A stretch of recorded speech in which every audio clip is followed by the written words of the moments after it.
সভার সভাপতিত্ব করছেন এবং যার সমর্থনে আজকের এই সভা, মমতা বন্দ্যোপাধ্যায়ের আশীর্বাদধন্য স্নেহধন্য প্রার্থী মঙ্গলকোট বিধানসভা কেন্দ্র থেকে জোড়া ফুল প্রতীক চিহ্ন নিয়ে আপনাদের সকলের ভালোবাসা, আশীর্বাদ, সমর্থনকে পথ চলার প্রেরণা করে যিনি লড়াই করছেন, অপূর্ব চৌধুরী মহোদয়, আমি তাকে ধন্যবাদ জানাচ্ছি।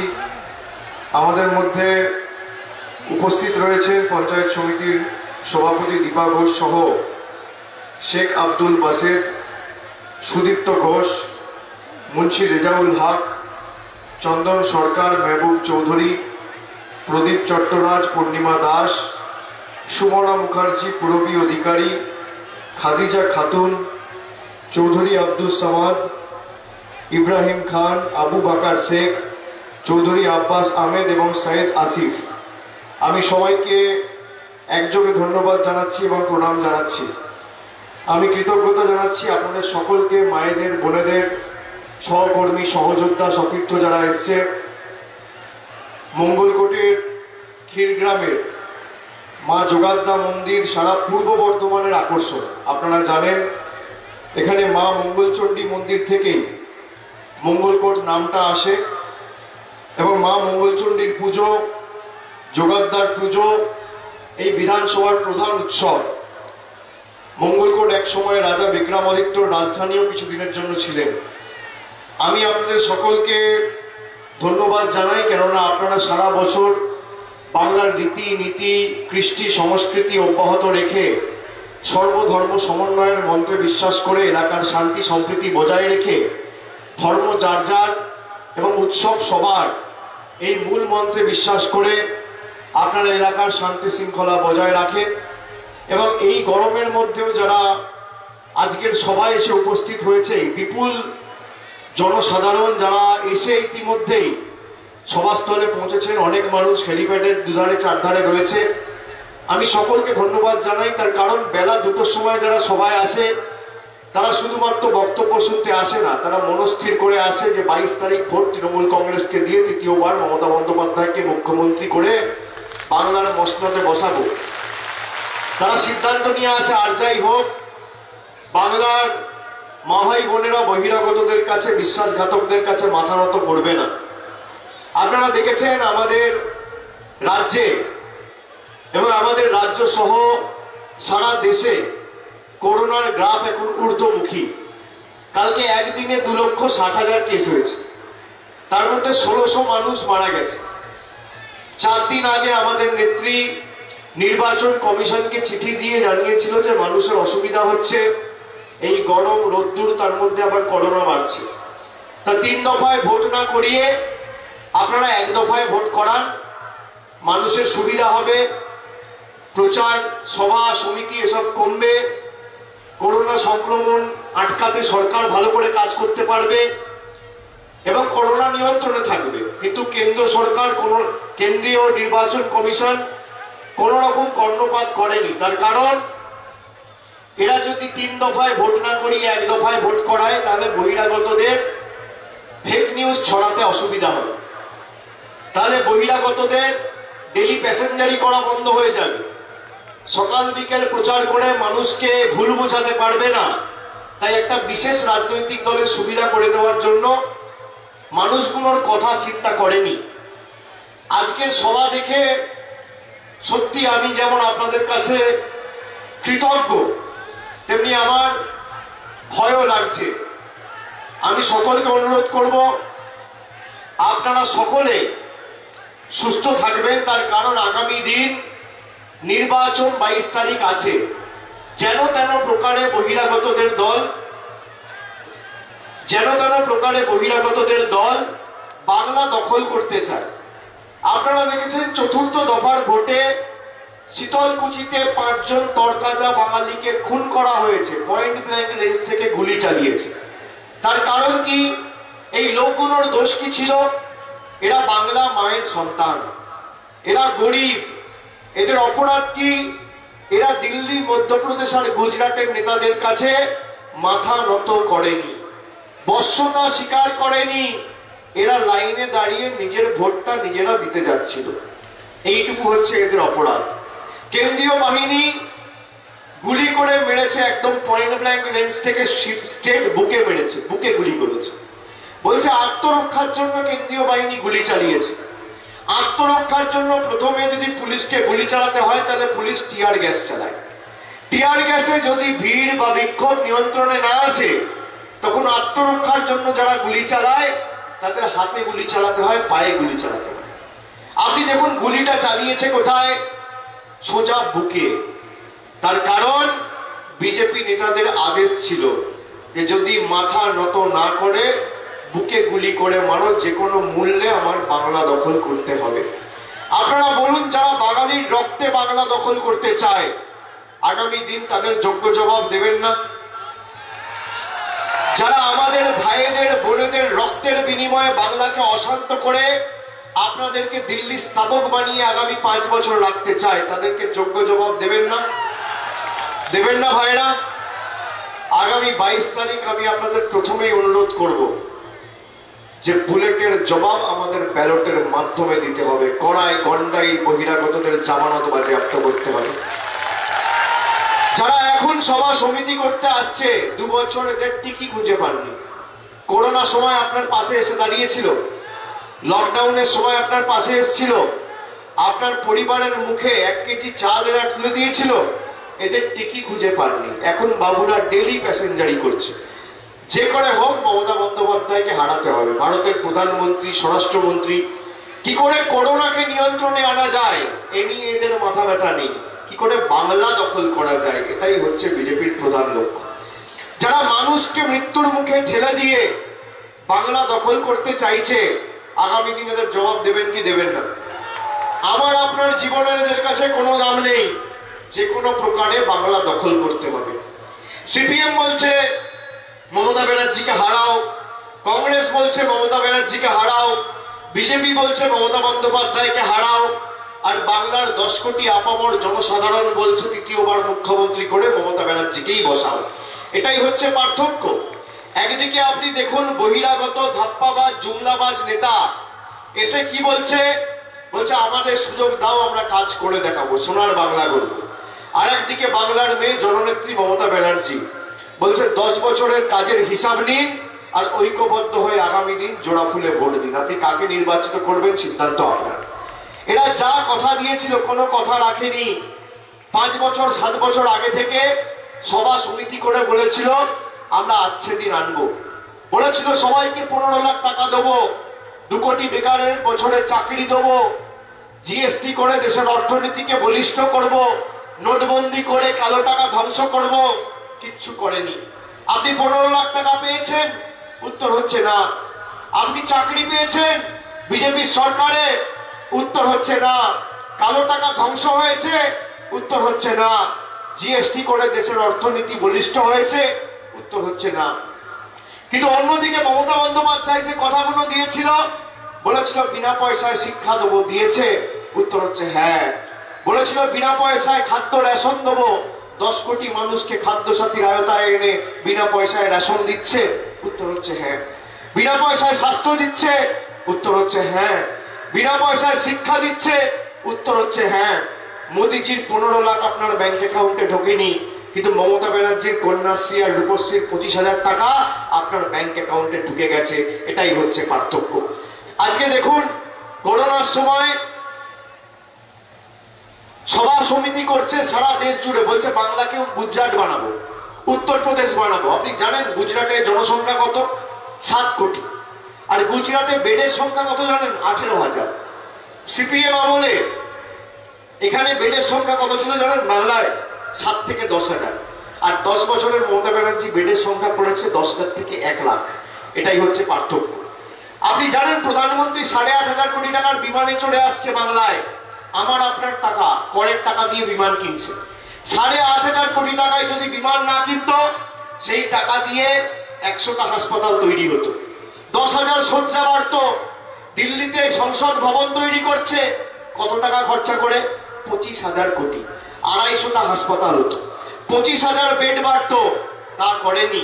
নিজের প্রচার করছে 10,000 কোটি টাকা খরচা করে।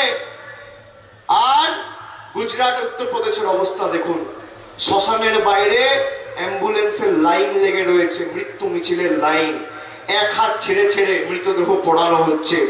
রোজ 200, 300, 400, 500 করে মৃতদেহ পোড়ানো হচ্ছে। আপনারা বাংলাকে গুজরাট বানাতে চান, বাংলাকে উত্তরপ্রদেশ বানাতে চান। মমতা বন্দ্যোপাধ্যায় 10 বছর ধর্মের রাজনীতি করেনি, সেই কারণে 10,000-এর বেড বৃদ্ধি হয়ে আজকে 1 লাখ হয়েছে। আর এরা যেখানে ক্ষমতায় ধর্মের রাজনীতি করেছে বলে খালি মন্দির মসজিদ হয়েছে, কোনো স্কুল হয়নি, কোনো কলেজ হয়নি, কোনো বিশ্ববিদ্যালয় হয়নি, কোনো হাসপাতাল হয়নি। এটাই হচ্ছে পার্থক্য। মমতা বন্দ্যোপাধ্যায় উন্নয়নের নিরিখে রাজনীতি করেছে। আজকে দেখুন বিজেপির কথা, আচ্ছে দিন বলেছিল না, আচ্ছে দিন আসবে মায়েরা। 400 টাকা রান্নার গ্যাস আজকে 900 টাকা, ভালো লাগছে। সরষের তেল 170 টাকা লিটার, পেট্রোলের দাম 100 টাকা লিটার, ডিজেল 90 টাকা লিটার, কেরোসিন তেলের দাম কত, আলু কত টাকা কেজি, পেঁয়াজ কত টাকা কেজি, পোস্ত 1700 টাকা কেজি, রেলের প্ল্যাটফর্মের টিকিটের দাম কত। আর অন্যদিকে দেখুন মমতা বন্দ্যোপাধ্যায় 10 বছর ধরে 10 কোটি মানুষের উন্নয়নের ধারা পরিচালনা করছে, একটা মানুষের উপর 10 পয়সার কর চাপায়নি।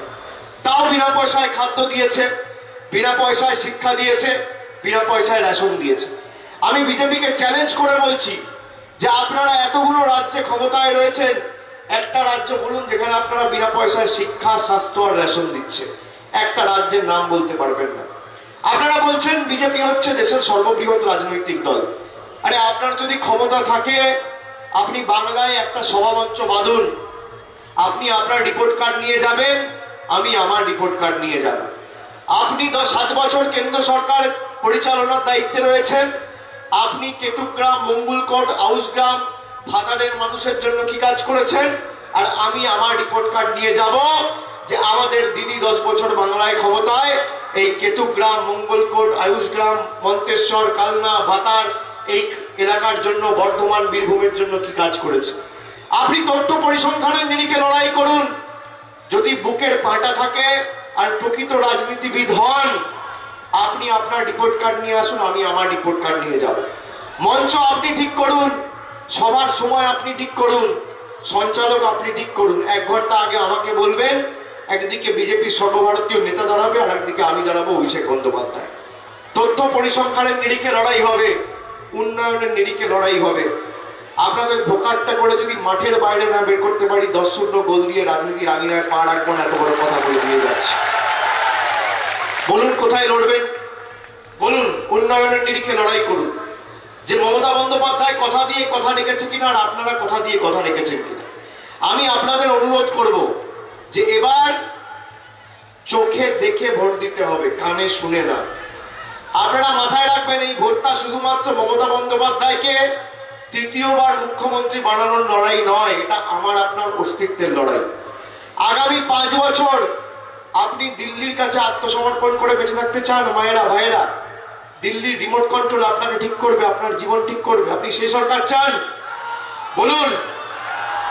দিল্লি থেকে নরেন্দ্র মোদী, অমিত শাহরা রিমোট কন্ট্রোল টিপবে, তারপর আপনার বাড়ির পাড়ায় রাস্তার কাজ শুরু হবে, তারপর আপনি কি দিয়ে ভাত খাবেন, তারপর আপনি কার সাথে কথা বলবেন, আপনি কার সাথে দেখা করবেন, আপনি কি রঙের জামা পরবেন, কার সাথে মিশবেন, ছেলেকে কোথায় পড়াশোনা করাবেন, নিদান দেবে কেন্দ্রের সরকার। আপনি সেই সরকার চান? আপনার কোনো বাক স্বাধীনতা থাকবে না, আপনার কোনো বস্ত্রে স্বাধীনতা থাকবে না, খাদ্যে স্বাধীনতা থাকবে না, সম্পর্কে স্বাধীনতা থাকবে না। একতরফা ভাবে এটা ঠিক করে দেবে। আগামী দিন আপনারা দিল্লি স্তাবক হয়ে বেঁচে থাকতে চান না মমতা বন্দ্যোপাধ্যায়ের নেতৃত্বে মুক্তভাবে আগামী দিন মমতা বন্দ্যোপাধ্যায় দুয়ারে দুয়ারে সরকার করে আপনাদের বাড়িতে পরিষেবা পৌঁছে দেয়, সেই সরকার চান? সিদ্ধান্ত আজকে নিয়ে আপনাকে বাড়ি ফিরতে হবে। আপনাকে সিদ্ধান্ত নিতে হবে যে আগামী দিন আপনারা, আপনার এলাকায় একটা রাস্তা শুরু হবে, দিলীপ ঘোষরা বলবে দাঁড়াও আগে মোদিজিকে জিজ্ঞেস করি রাস্তার কাজ হবে কিনা, তারপর রাস্তার কাজ দেবো। আপনি সেই সরকার চান না আগামী দিন মমতা বন্দ্যোপাধ্যায় আপনি ভাববেন আর দুয়ারে দুয়ারে সরকার পৌঁছে আপনার বাড়িতে পরিষেবা পৌঁছে দেবে, সেই সরকার চান? সিদ্ধান্ত আজকে নিতে হবে। আপনারা বলুন, স্বাস্থ্যসাথী কার্ড মমতা বন্দ্যোপাধ্যায় 10 কোটি মানুষকে দেয়নি। আপনি সিপিএম করলেও স্বাস্থ্যসাথী পাচ্ছেন, আপনি বিজেপি করলেও স্বাস্থ্যসাথী পাচ্ছেন, আপনি নির্দল করলেও পাচ্ছেন, আপনি কংগ্রেস করলেও পাচ্ছেন, আপনি তৃণমূল করলেও পাচ্ছেন। বাড়িতে যান, বাড়িতে গিয়ে রান্নাঘরে ঢুকুন, যে গ্যাসটা রয়েছে 400 টাকার গ্যাস 900 টাকা, সেটা মোদিজি আপনাকে দিয়েছে। আর তার উপর হাঁড়িতে যে চালটা ফুটছে বিনা পয়সায় খাদ্য রেশন, সেটা মমতা বন্দ্যোপাধ্যায় দিয়েছে। আপনি কাকে নির্বাচিত করবেন সিদ্ধান্ত আজকে আপনাকে নিতে হবে। যে গ্যাসটা রয়েছে 400 টাকার গ্যাস 900 টাকা, মোদিজির দান, মোদিজির গিফট। আর তার উপর যে বিনা পয়সায় চালটা ফুটছে সেটা মমতা বন্দ্যোপাধ্যায় দিয়েছে। সিপিএম এর বাড়িতেও ফুটছে, কংগ্রেসের বাড়িতেও ফুটছে, নির্দলের বাড়িতেও ফুটছে, বিজেপির বাড়িতেও ফুটছে, তৃণমূলের বাড়িতেও ফুটছে। জাতি দলমত নির্বিশেষে মমতা বন্দ্যোপাধ্যায় উন্নয়নমূলক কাজ করেছে। এই যে মায়েরা, বৌদিরা, দিদিরা আজকে সবাই এসছে, আপনারা জানেন স্বাস্থ্যসাথী কার্ডটা দিদি আপনাদের নামে করেছে। তার কারণ কি? এই কার্ডটা তো অন্য কারোর নামে করতে পারতো, বাড়ির একটা যুবকের নামে করতে পারতো, একটা ছেলের নামে করতে পারতো, একটা কম বয়সী মেয়ের নামে করতে পারতো, বাড়ির গৃহকর্তার নামে করতে পারতো। তা তো করেনি। নারী ক্ষমতায়নের প্রতীক হিসেবে আপনাদের নামে করেছে। তার কারণ কি জানেন? তার কারণ হচ্ছে যে আপনারা যখন মহিলারা বিশেষ করে বিয়ের পর বাপের বাড়ি থেকে শ্বশুর বাড়ি যান, আপনাদের বাবা মা ভালো আছে না খারাপ আছে জিজ্ঞেস করার মতো একটা লোক থাকে না। দুবেলা খেয়েছে না খায়নি, সুস্থ না অসুস্থ জিজ্ঞেস করার মতো একটা লোক থাকে না। এক গ্লাস জল একটু হাত বাড়িয়ে এগিয়ে দেবে, সেরকম একটা লোক থাকে না। সেই কারণে দিদি স্বাস্থ্যসাথী কার্ডটা আপনার নামে করেছে। স্বাস্থ্যসাথী কার্ড যদি আপনার নামে থাকে, আপনার বাপের বাড়ির লোকও স্বাস্থ্যসাথীর আওতায়, আপনার শ্বশুর বাড়ির লোকও স্বাস্থ্যসাথীর আওতায়, কেউ বাদ যাবে না। এই যুগান্তকারী সিদ্ধান্ত বলুন তো ভারতবর্ষে কি করে দেখিয়েছে? বলছে আয়ুষ্মান ভারত। আপনি জানেন আয়ুষ্মান ভারতের গল্প? বাংলায় 10 কোটি লোক বসবাস করে। 10 কোটি লোকের মধ্যে এরা আয়ুষ্মান ভারতের পরিষেবা দিতে চেয়েছিল 1 কোটি লোককে, 10% লোককে। দিদি বলেছে আমি যখন ভোটে নির্বাচিত হয়ে মুখ্যমন্ত্রী হয়েছি, আমাকে যারা ভোট দিয়েছে আমি তাদেরও মুখ্যমন্ত্রী, যারা ভোট দেয়নি আমি তাদেরও মুখ্যমন্ত্রী। আমি পরিষেবা দিলে ওরকম 10% লোককে আলাদা করে দিতে পারবো না, আমি সবার বাড়িতে পরিষেবা পৌঁছে দেবো। আমি যখন নির্বাচিত হয়ে মুখ্যমন্ত্রী হয়েছি, আমার কোনো জাত দল ধর্ম নেই, একটাই ধর্ম, মানব ধর্ম। দিদি সবাইকে আয়ুষ্মান ভারতের জায়গায় স্বাস্থ্যসাথী করে পরিষেবা পৌঁছে দিয়েছে। আপনি অস্বীকার করতে পারবেন মমতা বন্দ্যোপাধ্যায় কি করেনি বলুন তো? আপনি দেখুন, একদিকে নরেন্দ্র মোদী আজকে করোনার সময় সকাল বিকেল সভা করছে, মানুষকে মৃত্যু মিছিলের মুখে ঠেলে দিচ্ছে, মৃত্যুর মুখে ঠেলে দিচ্ছে। আর একদিকে মমতা বন্দ্যোপাধ্যায় স্বাস্থ্যসাথী কার্ড করে আপনার বাড়িতে বাড়িতে পরিষেবা পৌঁছে দিয়েছে। আপনি পার্থক্য দেখুন। ভারতবর্ষের প্রধানমন্ত্রীকে আপনারা নির্বাচিত করেছিলেন এক বুক আশা আকাঙ্ক্ষা নিয়ে। ভারতবর্ষের প্রধানমন্ত্রী ভারতবর্ষের মানুষকে ভ্যাকসিন দিচ্ছে না, টিকা দিচ্ছে না, বাংলাদেশে টিকা পাচার করছে। আপনি যদি বাংলায় দাঁড়িয়ে জয় বাংলা বলি, আমাদের বলছে বাংলাদেশি। আপনি জানেন 10 দিন আগে ভারতের প্রধানমন্ত্রী বাংলাদেশে গিয়ে জয় বাংলা বলে এসছে। এই দ্বিচারিতা মানবেন? বলুন। আমার কর্মভূমি, জন্মভূমি, মাতৃভূমি, আমার বাড়িতে, পাড়ায়, এলাকায় আমি যদি বাংলার সংস্কারে জয় জয়কার করে জয় বাংলা বলি, আমাকে আপনাকে বলছে বাংলাদেশি। আর নিজে গিয়ে বাংলাদেশে জয় বাংলা বলে আসছে। আপনি এই দ্বিচারিতা মানবেন? বলুন। ভারতের প্রধানমন্ত্রী বাংলায় এসে জয় বাংলা বলে না কেন? তার কারণ বাংলায় এসে যদি জয় বাংলা বলে, তাহলে বাংলার মানুষের জয় জয়কার হবে, বঙ্গীয় সংস্কৃতির জয় জয়কার হবে, মমতা ব্যানার্জির জয় জয়কার হবে, বাঙালির জয় জয়কার হবে। এদের গায়ে জ্বালা। এরা বাংলায় এসে জয় বাংলা বলবে না, এরা বাংলাদেশে গিয়ে জয় বাংলা বলছে। আপনি জানেন পশ্চিম বাংলায় যা ভ্যাকসিন পাঠিয়েছে, তার থেকে বেশি ভ্যাকসিন পাঠিয়েছে বাংলাদেশে। আর এরা নিজেদেরকে হিন্দু ধর্মের ধারকার বাহক বলে দাবি করে। এই যে দিলীপ ঘোষ 1 মাস আগে একটা সংবাদ মাধ্যমে গিয়ে বলেছে যে মা দুর্গার 14 পুরুষকে কেউ চেনে না। আপনি ক্ষমা করবেন মায়েরা এদেরকে, যারা বাংলার মাটিতে দাঁড়িয়ে মা দুর্গাকে অপমান করে? বলুন, ক্ষমা করবেন? যারা বাংলার কৃষ্টি সংস্কৃতিকে অপমান করে, এক লাইন বাংলায় লিখতে পারবে না, বলতে পারবে না, বাংলা জানে না। স্বামী বিবেকানন্দকে বলছে বিবেকানন্দ ঠাকুর, রামকৃষ্ণ পরমহংসদেবকে চেনে না, রবীন্দ্রনাথ ঠাকুরের জন্মস্থান জোড়াসাঁকোর জায়গা বলছে শান্তিনিকেতন, হরিচাঁদ ঠাকুরকে বলছে হরিশ্চন্দ্র ঠাকুর, ঠাকুর পঞ্চানন বর্মাকে বলছে পঞ্চানন বর্মন। আর প্রধানমন্ত্রী 4 দিন আগে পদ্মেশাবকে কি বলেছে আপনারা শুনেছেন। এটা মুখে আনা যাবে না যা ভাষা। গৃহবাসীকে বলছে গ্রহবাসী, বলে সোনার বাংলা করবো। কি করে সোনার বাংলা করবে? রোজ 5টা করে বাঙালি খুন করে। আপনি দেখেছিলেন সায়ন্তন বসুর সেই ইঙ্গিতপূর্ণ মন্তব্য যে সিআরপিএফ যখন আসবে আমরা সিআরপিএফ কে বলবো যে গুলি যেন বুক লক্ষ্য করে যায়, পা লক্ষ্য করে না। শুনেছিলেন? মনে আছে? মনে আছে? এদের গায়ে জ্বালা, তার কারণ বাঙালি এদের বশ্যতা স্বীকার করেনি। আর মমতা ব্যানার্জির পা ভেঙেও মমতা ব্যানার্জিকে দমিয়ে রাখতে পারেনি। তারপর প্রচারে নিষেধাজ্ঞা, তারপর এজেন্সি দিয়ে ভয়, তারপর বাঙালি খুন করা, যেন তেন প্রকারে বাংলা দখল করতে হবে। বাংলার মানুষ আর গুজরাটের লোক এক না। এটা এই মাটি গুজরাট মধ্যপ্রদেশের মাটি না। আমাদের গলা কেটে দিলেও জয় বাংলা বেরোবে, মামাটি মানুষ জিন্দাবাদ বেরোবে। আমরা বশ্যতা স্বীকার করতে পারবো না। আর আগামী 2 তারিখ যখন ভোট বাক্স খুলবে তখন মানুষ প্রমাণ করে দেবে। উড়ে যাবে ভাওতা, জিতবে সততা, বলছে বাংলার জনতা। নবান্নে 3য়বার আবার মমতা। কোনো জায়গা নেই বহিরাগত শক্তির। মমতা ব্যানার্জি যা বলেছে করে দেখিয়েছে। সারা বছর মানুষের পাশে ছিল, আছে, থাকবে। আপনাদের সুখে আপনাদের আনন্দে আপনারা তৃণমূল কংগ্রেসকে পাবেন না, কিন্তু আপনাদের বিপদে আর দুঃখে তৃণমূল কংগ্রেসই থাকবে। আপনাদের বাড়িতে যদি করোনা হয় না, টেস্ট করাতে নিয়ে তৃণমূল কংগ্রেসের কর্মীরা যাবে। বাড়িতে যদি আমফানে বাড়ি ভাঙে, ক্ষতিপূরণের ফর্মটা পর্যন্ত তৃণমূল কংগ্রেসের কর্মীরা নিয়ে আপনাকে সাহায্য করবে, পরে যাতে সরকারি দপ্তরে পৌঁছে দিতে পারেন। আপনার বাড়িতে যদি আগুন লাগে, ফায়ার ব্রিগেডটা নিয়ে তৃণমূল কংগ্রেসের কর্মীরা যাবে। আপনি অভুক্ত থাকলে রান্না করে খাবার আপনার বাড়িতে আপনার মুখে তৃণমূল কংগ্রেসের কর্মীরা তুলে দেবে। বাড়িতে রেশন নেই, বিনা পয়সায় রেশন তৃণমূল কংগ্রেসের সরকার পৌঁছে দিচ্ছে। আর এরা খালি বড় বড় বুলি আর ভাওতা। আপনি বিনা পয়সায় রেশন চান না, বিনা পয়সায় ভাষণ চান? আজকে এই সভা থেকে মনস্থির করে আগামী দিন ফিরতে হবে। বিজেপি যদি থাকে তাহলে বিনা পয়সায় ভাষণ দেবে, আর মমতা ব্যানার্জি থাকলে বিনা পয়সায় রেশন দেবে। আপনি কি চান? আপনাকে ঠিক করতে হবে। কি চান বলুন? বাংলায় যারা আছে বিনা পয়সায় রেশন পাচ্ছেন না, আগামী 5 বছর চান কি চান না?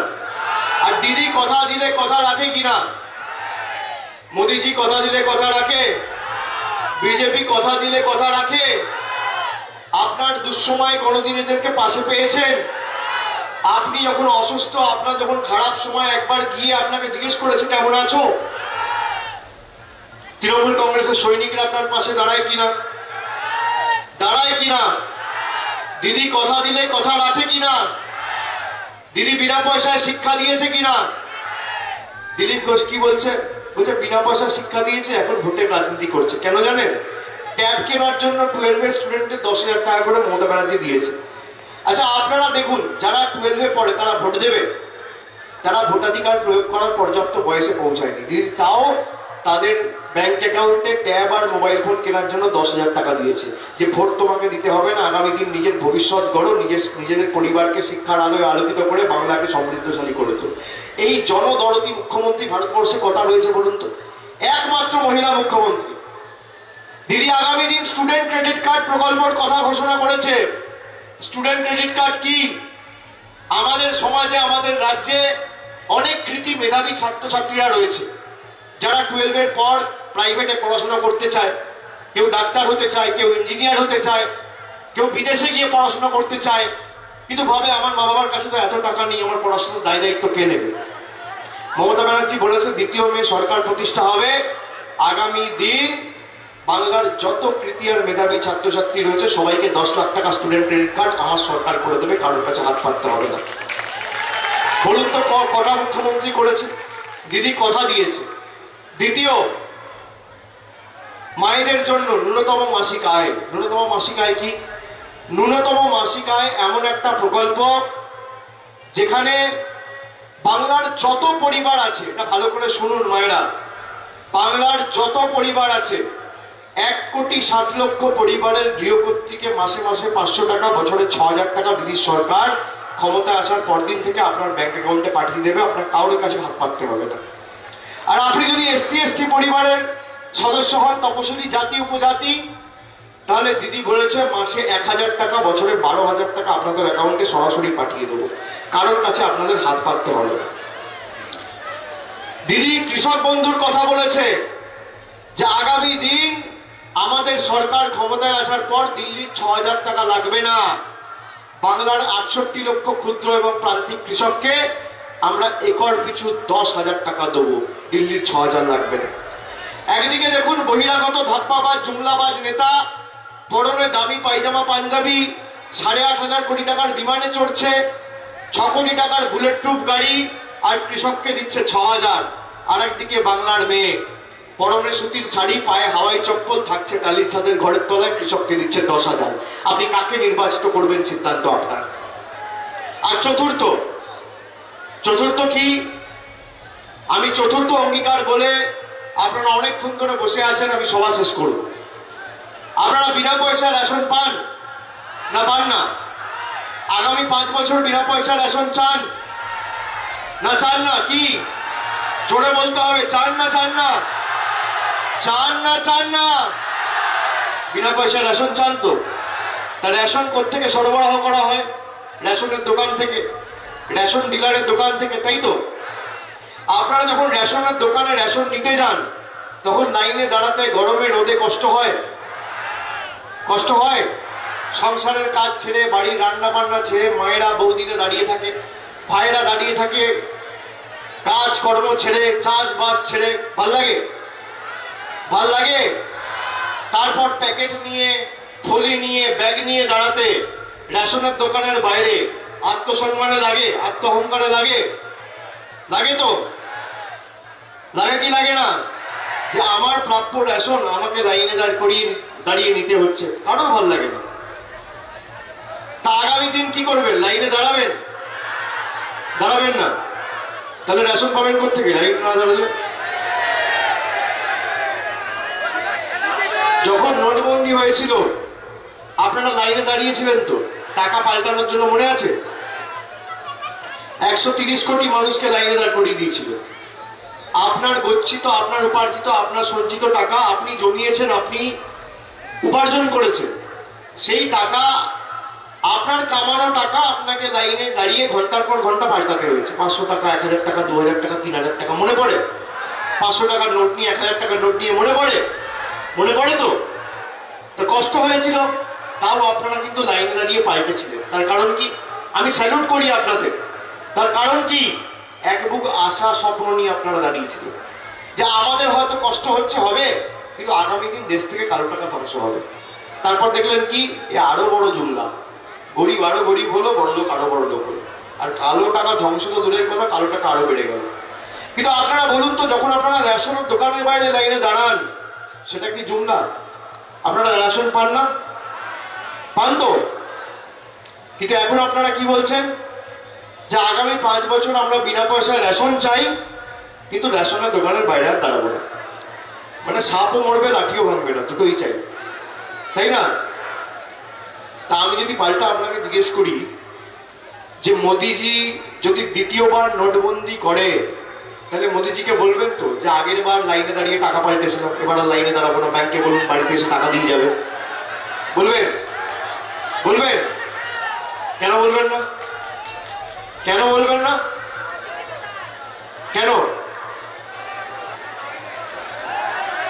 আপনি মোদিজিকে বলবেন না যে আগের বার ভাই লাইনে দাঁড়িয়ে আমি ঘন্টার পর ঘন্টা টাকা পাল্টেছিলাম, এবার আপনি ব্যাংকে বলুন টাকাটা পাল্টে আমার বাড়িতে দিয়ে যাবে? বলবেন না? মোদিজি করবে? করবে না। তাহলে আপনারা কি করে ভাবছেন যে বাংলায় আমরা লাইনেও দাঁড়াবো না, আর বাড়ির রেশন আমরা বাড়িতে বসে পাবো? কি করে সম্ভব? কি করে সম্ভব? কি বলছে? দিদি আছে, এটাই হচ্ছে পার্থক্য। চিন্তা নেই, দিদি আছে। একজনকে আপনারা ভোট দিয়ে মুখ্যমন্ত্রী করেছেন, একজনকে আপনারা ভোট দিয়ে প্রধানমন্ত্রী করেছেন, কিন্তু আপনাদের আস্থা ভরসার জায়গাটা মমতা বন্দ্যোপাধ্যায়, অন্য কেউ নয়। চিন্তা নেই, দিদি আছে। কেননা বাংলার প্রত্যেকটা মানুষ জানে দিদি কথা দিলে কথা রাখে, দিদির গলা কেটে দিলেও দিদি কথা দিলে কথা রাখে। এটাই হচ্ছে পার্থক্য, এটাই হচ্ছে বৈশিষ্ট্য, এটাই হচ্ছে পার্থক্য। আগামী 22 তারিখ তো ভোট আছে, ভোটের লাইনে দাঁড়াবেন না? না ভোটের লাইনেও দাঁড়াবেন না? দাঁড়াবেন না? দাঁড়াবেন তো? জোরে বলতে হবে তো। দাঁড়াবেন তো? ভোটের লাইনে দাঁড়াবেন? যত গরম হোক, কষ্ট হোক, রোদ্দুর পড়ুক, দাঁড়াবেন। লাইন যত লম্বা হোক, দীর্ঘায়িত হোক, দাঁড়াবেন। যত বাধা বিপত্তি প্রতিকূলতা আসুক, দাঁড়াবেন। মমতা বন্দ্যোপাধ্যায়ের প্রার্থীকে জেতাবেন, অপূর্বদাকে জেতাবেন, মমতা বন্দ্যোপাধ্যায়কে জেতাবেন। কথা দিচ্ছেন? কথা দিচ্ছেন? উন্নয়নের পক্ষে রায় দেবেন, বহিরাগতদের তাড়াবেন, সিপিএম কংগ্রেসকে তাড়াবেন, বিজেপিকে তাড়াবেন, উন্নয়নের পক্ষে রায় দেবেন, দিদিকে জেতাবেন, মঙ্গলকোটকে জেতাবেন, বাংলাকে জেতাবেন। কথা দিচ্ছেন? কথা দিচ্ছেন? কথা দিচ্ছেন? ওদিকে যারা আছেন কথা দিচ্ছেন? সবাই কথা দিচ্ছেন তো? একবার জোরে সবাই হাত তুলে বলুন তো কথা দিচ্ছেন? কথা দিচ্ছেন তো?